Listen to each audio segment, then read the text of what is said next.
Bonjour pied tendre, je te somme de regarder cette vidéo car tu vas regarder une vidéo qui va parler de western et qui va parler de la pop culture, de tout ce qu'il peut y avoir entre le lien entre ce monde de l'Ouest et des cow-boys et puis la pop culture, les séries, les films, la BD, les romans, les jeux de société, les jeux vidéo.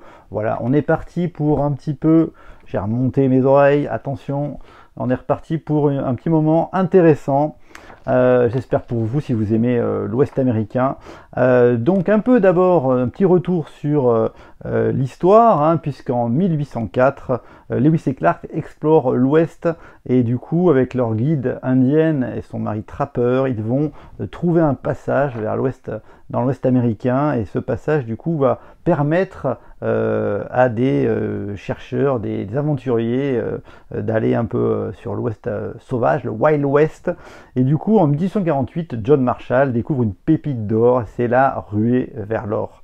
1,5 million de colons prennent la route et vont repousser ce qu'on appelle la fameuse frontière. La frontière, c'est la limite entre les territoires implantés de civilisation et puis les zones à conquérir, les zones sauvages. Et en 1862, la loi Homestead permet à n'importe qui de se mettre sur une parcelle et au bout de 5 ans d'en devenir propriétaire. Et donc ça va intéresser beaucoup de gens, hein. Je vous disais, 1 million de colons prennent la route. Et malheureusement, les populations amérindiennes, qui étaient les natifs, eh bien, vont être chassées, tuées. Il y aura 400 traités qui seront signés, mais aucun ne sera respecté. En 1890, c'est la fin de la conquête de l'Ouest. La frontière officiellement, tous les territoires ont été pris et la population indienne, environ 1 million, va basculer à 200 000 Indiens avec la famine, les maladies, les disparitions des bisons, les guerres. Les Indiens sont condamnés à vivre dans des réserves et on va faire du cow-boy un véritable mythe. Le mythe américain, les Américains n'avaient pas trop d'histoire et donc ils vont créer un peu leur mythe et leurs histoires avec ces cow-boys qui deviennent des véritables héros, alors qu'au départ ce ne sont que des gardiens de vaches, hein, des vaqueros qui ont un salaire très faible, d'1 $ par jour. Ils sont souvent méprisés, exploités par la population. On est loin du mythe du cow-boy héros blanc aventurier, puisqu'il y avait au moins 50% qui étaient de couleur, souvent des anciens esclaves du Sud libérés par la guerre de sécession. Donc ils faisaient la transhumance des bêtes des ranchs vers les villes, et ils dépensaient leur modeste salaire en saloon, maison de filles, bain chaud, tailleur, bottier, barbier. Et souvent dans ces villes, il régnait une très grande violence. Donc ça a donné naissance à tout cette légendaire. En 1869, l'invention du fil barbelé va commencer à signer un peu la fin des cow-boys, puisque les grands propriétaires de ranch vont fermer leur site, ils ont moins besoin de gardiens. Et puis surtout l'arrivée du chemin de fer en 1890 avec le déplacement des bêtes dans les wagons va faire que du coup il n'y a plus besoin de cow-boys et ils vont devenir des paysans. Mais ce mythe du cow-boy américain va perdurer avec les fameuses dime stories, des petits livres qui ont un succès fou, où on relate les aventures de ces cow-boys. Et puis Buffalo Bill en 1873 qui va faire le Wild West Show, un show extraordinaire avec 10 millions de spectateurs qui vont venir assister à 500 chevaux, 800 acteurs, où on retrace l'épopée de l'Ouest avec la vie de Buffalo Bill, la vie, la fiction qui est un peu agrémentée, puisque les Indiens sont les grands méchants et lui le grand héros. C'est quand même un personnage incroyable, Buffalo Bill, puisqu'il a été dans le Pony Express, qu'il a fait la guerre, qui est un grand tueur de bisons. Et donc du coup, le mythe du cow-boy va diffuser incroyablement dans la société. Et du coup, on va traiter maintenant de la pop culture et vous parler un peu des produits. Et en particulier, on va commencer avec les films. puisque ben, les films, ça a été le western, un genre absolument incroyable, avec des chefs-d'œuvre, et je vais vous donner un petit peu mes westerns préférés. On commence avec Danse avec les loups, de ce soldat nordiste, Kevin Costner, film et joue, un chef-d'œuvre, 7 Oscars, une version longue de 4 heures, la traque des bisons, et surtout il va montrer la vie des Indiens. C'est un film où il y a du langage indien en sous-titré, voilà, il a pris le risque de le faire, il défend vraiment les Indiens, c'est un très beau film, très humain, et un petit chef-d'œuvre. Alors il y a des très très bons films, là c'est en 1757, c'est la France et la Grande-Bretagne qui se font la guerre, voilà, avec les trappeurs, et puis il y a des gens qui sont pris entre plusieurs feux, comme Chingachgook, Œil de Faucon, qui vont tomber, voilà, qui vont essayer de défendre des jeunes filles, des jeunes femmes dans cet univers hyper violent. Michael Mann signe un film terrible avec Daniel Day-Lewis, c'est très très beau, voilà, je vous le recommande chaudement. Toujours avec les trappeurs, The Revenant de Leonardo DiCaprio, le duel avec Tom Hardy, cette fameuse scène de l'attaque de l'ours. C'est très dur, c'est très sombre, mais c'est aussi ce côté très sauvage de cette Amérique. Moi, quand j'étais jeune, j'aimais beaucoup, vraiment beaucoup, les 7 mercenaires de Yul Brynner, avec Yul Brynner, il y avait là Steve McQueen, adaptation des 7 samouraïs de Kurosawa, qui a vraiment influencé énormément de films, dont George Lucas pour Star Wars. Les 7 mercenaires, c'était cette équipe composée de mercenaires qui va défendre un village mexicain qui est opprimé par des bandits, et donc ils vont se défendre et se sacrifier pour les sauver. Impitoyable, le western, un peu le western funérailles, le dernier western de Clint Eastwood avec Gene Hackman, ce personnage un peu de Clint Eastwood qui essaye de fuir la violence mais qui est ramené par la force des choses, un peu comme dans Pale Rider où la violence explose à la fin, et on voit quel personnage il est. C'est des superbes westerns Clint Eastwood, bien sûr, bien sûr. J'aime beaucoup le film de Sidney Pollack, Jeremiah Johnson, sur ce rappeur Robert Redford, et surtout c'est de très beaux films avec le rapport aux Indiens et la nature. Je trouve magnifique les paysages, donc je vous recommande vraiment Jeremiah Johnson. C'est un super film. Alors bien sûr, on parle de films là. Après, on parlera un peu de séries, de livres, bien sûr. Mais là, on commande pas parler d'Il était une fois dans l'Ouest de Sergio Leone, Henri Fonda, Claudia Cardinal, Charles Bronson. Ce rythme très lent, ce côté western à l'italienne, le fameux western spaghetti. Et du coup, voilà, ce côté voilà, impressionnant, mythique de l'Ouest. Bien sûr, Le Bon, la Brute et le Truand, avec ce fameux Tuco. Voilà, c'est des superbes films que vous devez absolument voir si vous ne les avez pas vus. La Horde sauvage de Sam Peckinpah, le côté très violent, ça a énormément influencé si vous aimez les BD. Vous avez tout ça. Alors les grands classiques, Rio Bravo, avec John Wayne, La princesse du désert. Voilà, ça c'est des grands films, Howard Hawks, c'est John Ford. Tous ces films-là, ce sont des films incroyables, avec des décors incroyables, magnifiques. Toujours de Clint Eastwood, et pour quelques d'autres, puisque j'aimais beaucoup. Les frères Cohen, La balade de Buster Scruggs, c'est un film à sketch qui est sur Netflix et qui traite un peu des chasseurs d'or, des pistoleros d'attaque de banque, qui ont fait un peu tous les thèmes du western. C'est très sympa, les frères Cohen. Et puis ils ont fait aussi True Grit, qui est un remake adapté d'un livre aussi, et qui avait été un film avec John Wayne, et là c'est Jeff Bridges, Matt Damon et Josh Brolin, True Grit. Les frères Cohen, ils aiment le western. Et puis, il y a d'autres films, bien sûr. Je voulais vous parler de la conquête de l'Ouest. Tout à l'heure, je vous parlais de ces caravanes et de cette ruée vers ces terres. On voit absolument dans ce film, voilà, qui était à l'époque tourné en cinérama, voilà, magnifique, avec les Indiens qui attaquent les caravanes. Bien sûr, le troisième film de Retour vers le futur, ça se passe dans l'Ouest américain, avec vraiment tous les clichés de l'Ouest, avec Marty McFly et Doc qui se retrouvent là. C'est très très bien. Et puis, je vous mets Star Wars. Pourquoi? Parce que pour moi, Star Wars, le premier Star Wars, c'est un western.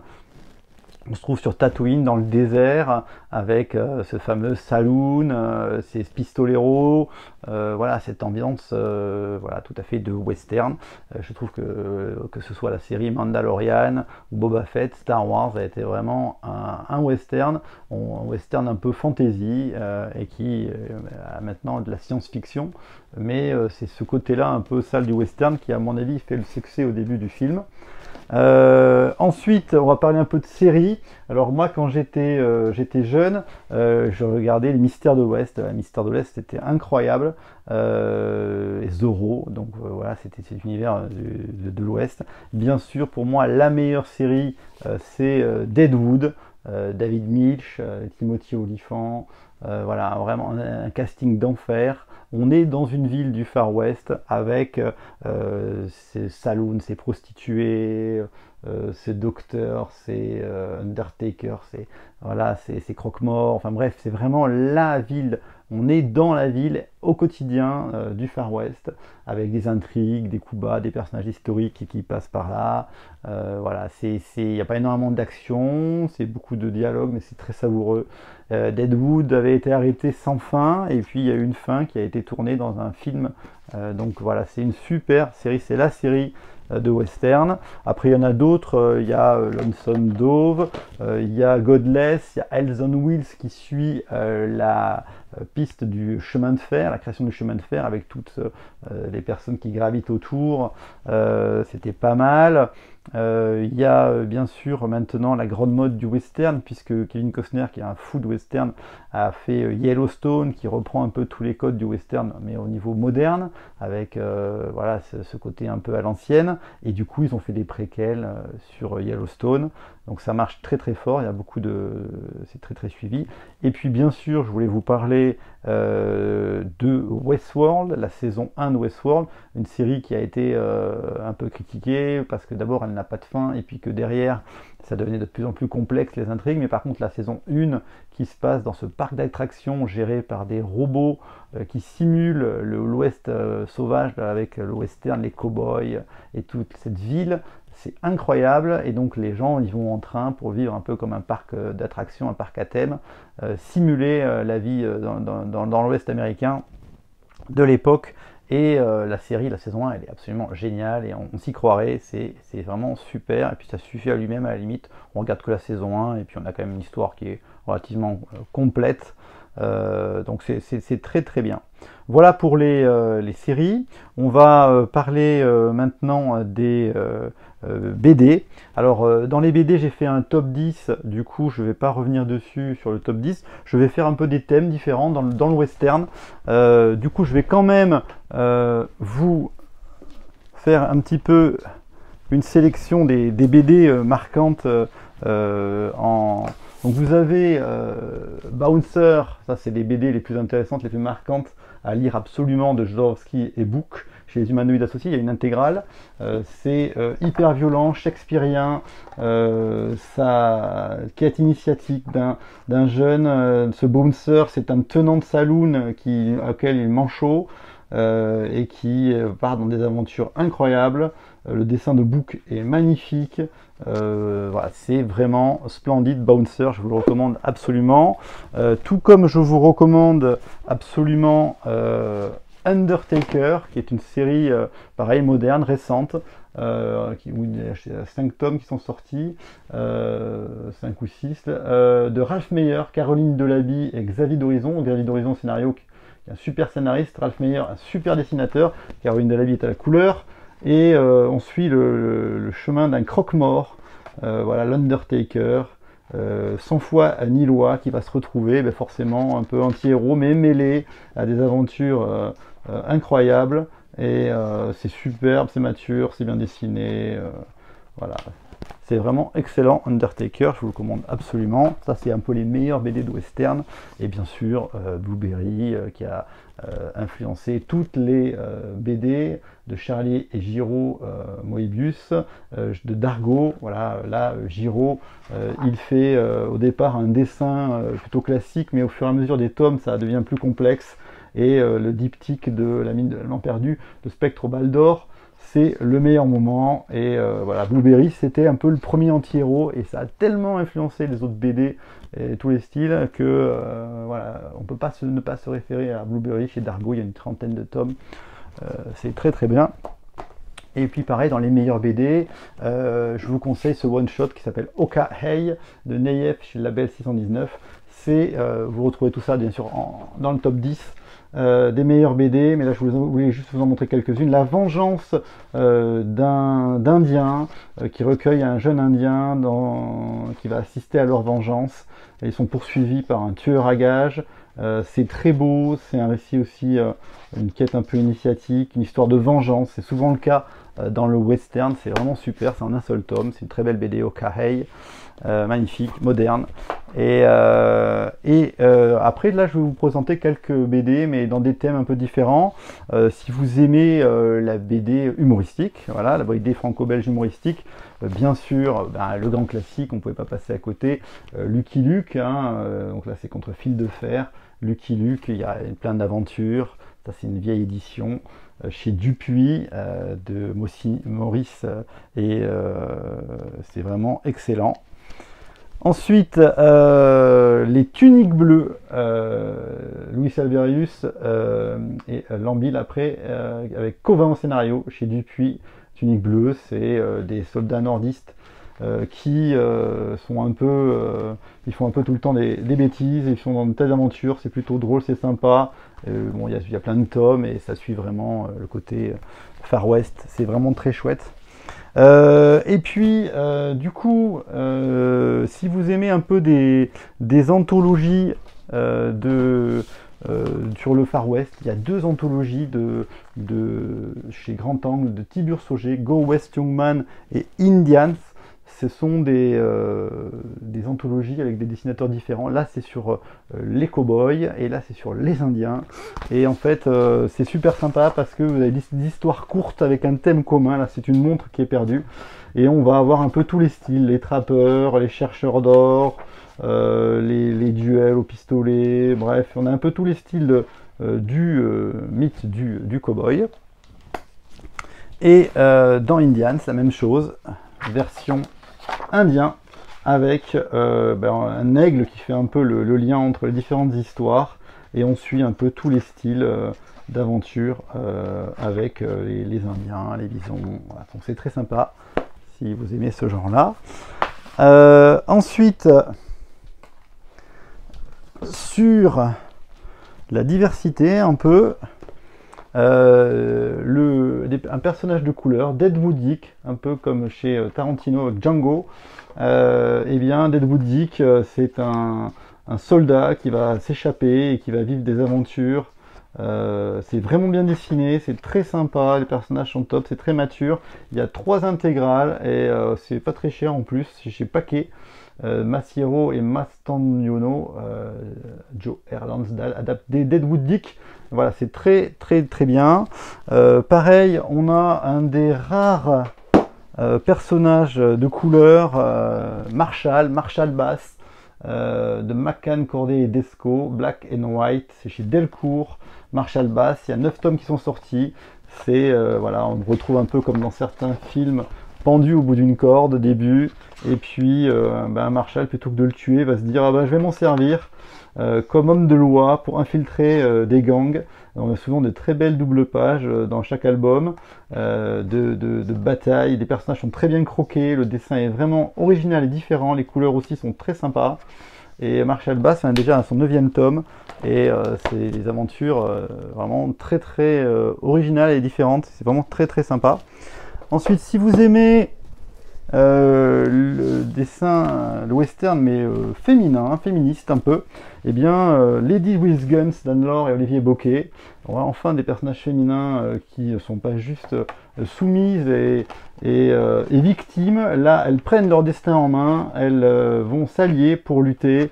Alors on a une jeune dame qui essaie de coloniser, qui perd son mari, qui ensuite va retrouver une jeune esclave noire qui est enfermée dans une cage, une indienne qui est aussi en rupture avec les siens, une prostituée, bref, une équipe de choc. et elles vont lutter contre les hommes et leur violence et les shérifs véreux, et elles vont pas se laisser faire. Ça va être une bande de hors-la-loi, et c'est très bien dessiné, c'est très coloré, c'est très plein d'action.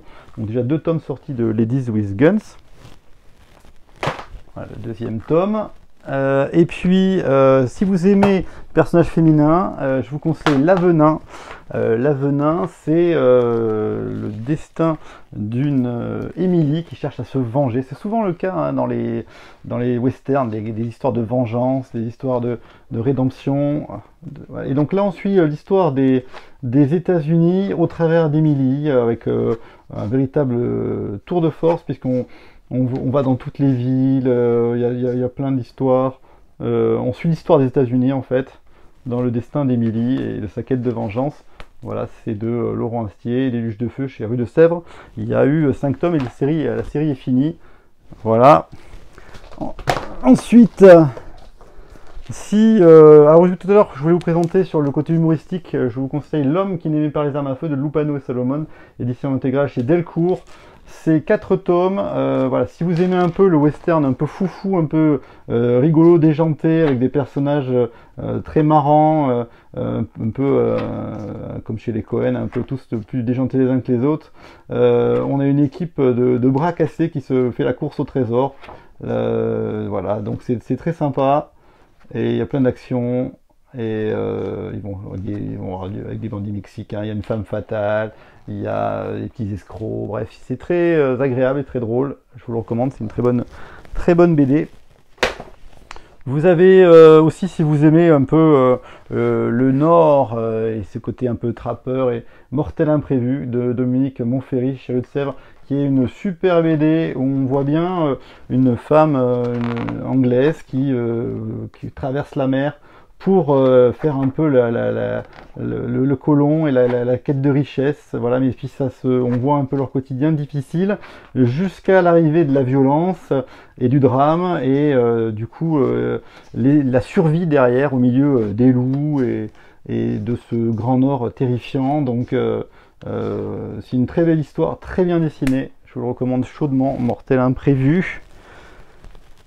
Et puis bien sûr les BD de Patrick Prugne, il a adapté Pocahontas, il a fait plein de super BD en aquarelle. Là, ce qui est intéressant dans Pocahontas, c'est qu'on voit bien l'arrivée de cette civilisation différente qui va conquérir ce nouveau monde avec les Indiens, et puis cette histoire d'amour entre 2 civilisations qui ne se comprennent pas forcément. C'est très bien dessiné, toujours les aquarelles de Patrick Prugne, qui rend hommage à Pocahontas. Il dessine magnifiquement les Indiens. Ensuite, on va attaquer du côté des livres et des beaux livres. Alors, un livre qui est hyper bien pour les fans de western, c'est Les affiches du western, l'archive visuelle de la pop culture de Claude Gaillard chez Omake Books. Vous avez un livre qui vous donne envie de regarder des films. Alors, une petite introduction sur le cinéma de western, et puis des affiches. Ce sont des affiches avec un petit commentaire en dessous à chaque fois explicatif. Voilà, et puis des affiches qu'on a perdues, qu'on a oubliées, et vraiment vous avez ça vous donne envie de voir les vieux films, ça vous donne envie, Le train sifflera 3 fois, c'est super avec Gary Cooper, ça vous donne envie aussi de voir les films plus récents, et on se rend compte de l'immensité et du nombre incroyable de productions de western qui sont sorties dans toutes ces années-là. Alors ils s'amusent même à montrer un peu les films de série B voire Z qui ont pu avoir lieu. Voilà, Le Bon, la Beauté et le Truand, bien sûr les Trinitas avec voilà, Une fois dans l'Ouest, dont on a parlé. Il y a plein de super titres, Rio, Lobo, Mon nom est personne, des films, il y en a eu tellement de western en fait, ça a été tellement la mode à une époque. Il y a eu des trucs du grand n'importe quoi, avec des nanas toujours plus dénudées en premier. Voilà, Silverado, qui est aussi un très bon film. Lone Rangers de Johnny qui a fait le succès. Voilà, Django de Tarantino, et The Hateful Eight, les 8 salopards, qui était très sympa aussi. Bon, après, le problème de Tarantino, c'est que ça finit toujours dans une grande violence. Des fois, ça dessert un peu le film. Donc, un très bon livre. Ensuite, dans les romans, bien sûr, L'Appel de la forêt de Jack London, une belle édition chez Calidor Collector avec pas mal de dessins un peu à l'encre de Chine. Voilà pour cette histoire dans le Grand Nord et des loups. Bien sûr, Le Dernier Mohican, une très belle édition des éditions Margot, illustrée par Patrick Prugne, du classique de James Fenimore Cooper. Là, vous avez un très beau livre avec l'histoire, le texte en intégrale, et vous avez les superbes illustrations double page, s'il vous plaît, de Patrick Prugne, qui est un spécialiste, vous voyez, de l'illustration et des Indiens. Et le livre est franchement magnifique. Voilà. Dernier Mohican. Ensuite, quelques romans. Moi, je suis plutôt branché roman imaginaire et donc du coup plutôt des choses pas très classiques. Donc Dan Simmons, Colline Noire, là c'est le général Custer qui va venir un peu dans l'esprit d'un jeune Indien Lakota. On est en 1876 sur la bataille de Little Big Horn. Et donc Dan Simmons s'attaque un peu au western. Colline Noire chez Robert Laffont, un très grand auteur, Dan Simmons, moi que j'adore. Vous avez Blood Silver, c'est des vampires avec les cowboys de Wayne Barrow, de chez Nemos, Grand Prix de l'Imaginaire 2008. Voilà, on est de Fall Alamo au territoire Sioux, Billy the Kid, Dalton, Doc Holliday, avec un côté fantastique. Belle édition, un beau livre en plus. Et puis, dans l'imaginaire, il y a aussi Stephen King et sa Tour sombre, il y a 2 pavés comme ça, intégral, et ce personnage de Roland, le pistolero, qui rend hommage au western. Mais bien sûr, après, ça part dans beaucoup d'autres directions, puisque c'est l'imaginaire de Stephen King, mais il y a ce personnage-là qui rend quand même hommage au début dans ce désert avec ce pistolero, et qui course cet homme noir. Un livre sur les Indiens, l'Amérique du Nord, Mondes anciens, de Bluefish à Sitting Bull, chez Belin. C'est intéressant pour en apprendre sur les Indiens, les tribus. C'est un beau livre avec plein d'illustrations, voilà, sur cette époque et sur les Indiens, chez Belin. Voilà, on va parler un peu de jeux. Maintenant, j'attrape ça sans rien faire tomber. En jeu vidéo, absolument incontournable si vous aimez un peu. Red Dead Redemption, là c'est le 2e opus. Les 2 opus sont incroyables. On a vraiment l'impression de jouer un cow-boy dans l'Ouest sauvage. On peut faire ce qu'on veut, on a une grande liberté d'action. On peut aller à cheval un peu partout, on peut devenir un trappeur, on peut braquer des banques, des trains, on peut... voilà, c'est plein de quêtes, c'est immense, c'est très bien fait graphiquement, le scénario est hyper mature, il y a vraiment des rebondissements, c'est bien écrit, on peut voir vraiment toutes les facettes de cette époque-là.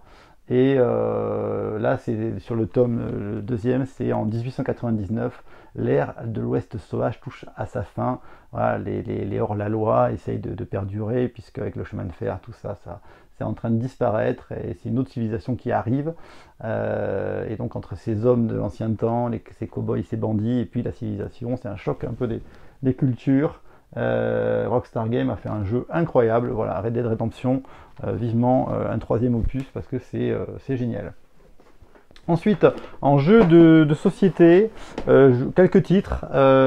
Si vous voulez revivre l'exploration de l'Ouest, Lewis et Clark, The Expedition, de Cédric Chaboussi et Vincent Dutré, chez Ludonote, un jeu plutôt expert, très bien, très bon matériel, avec des dessins magnifiques de Vincent Dutré. On a vraiment la sensation, là le thème est très bien, parce qu'on a vraiment la sensation d'avoir une expédition et de remonter cette cette rivière pour faire l'expédition avec les canoës, à construire, à upgrader, aller sur terre, faire des actions différentes dans le village avec les Indiens, gérer un peu son matériel. Et du coup, c'est une course. Voilà, on essaie d'être le premier à arriver au bout de la rivière. Et franchement, les petits plateaux individuels, le matériel est top. Très bien dessiné, les cartes sont très très belles, avec chaque personnage qui a des pouvoirs. Franchement, je vous le recommande. Par contre, c'est assez touffu, c'est pas un jeu familial. Ensuite, en jeu familial, si vous voulez des jeux plus simples pour jouer en famille, Colt Express.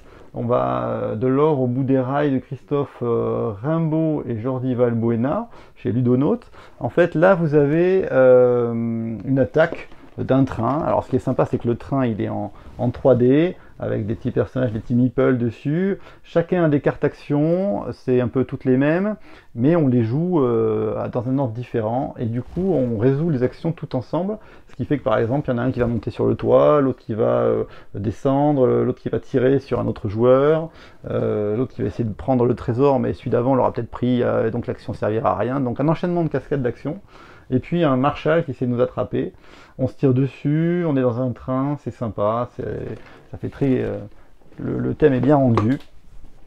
Et puis voilà un jeu super familial, Dice Town, Ludovic Montblanc et Bruno Catala chez Matago. Alors là c'est très sympa parce qu'en fait on joue sur un grand plateau qui est une ville du Far West avec des dés de poker. On va faire des combinaisons avec des gobelets, on va lancer des dés pour faire des combinaisons de poker. Et en fonction de ces combinaisons, on gagnera toujours quelque chose.